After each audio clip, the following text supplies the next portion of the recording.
बिस्मिल्लाहिर्रहमानिर्रहीम अस्सलाम वालेकुम। बेनज़ीर इनकम सपोर्ट प्रोग्राम की जो न्यू किस्त है वो 10,500 आएगी, 13,500 आएगी या 25,000 आएगी। हुकूमत पंजाब ने फाइनली फ़ैसला कर लिया है। बहुत सी यूट्यूब पे आपको वीडियो देखने को मिल रही हैं। कोई आपको 25,000 बता रहा है, कोई आपको 15,000 बता रहा है, कोई आपको 30,000 बता रहा है, कोई आपको 10,500 तो कोई 13,500। असल फैसला और हकीकत क्या है इस वीडियो में बताएंगे।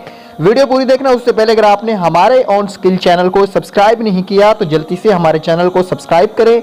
आप हमारे साथ जुड़ जाएंगे, बर वक्त अपडेट आपको मिलती रहेंगी। आज की वीडियो को शुरू कर लेते हैं। बेनज़ीर इनकम सपोर्ट प्रोग्राम की जो किस्त है इस वक्त 10,500 दी जा रही है। इससे ज़्यादा किसी के पैसे नहीं आए। दूसरी बात, बेनज़ीर इनकम सपोर्ट प्रोग्राम की ना ही जनवरी में किस्त 25,000 होगी, ना ही 15,000 होगी। इसका नोटिफिकेशन हमारे पास पहले से ही मौजूद है। 13,500 की जाएगी।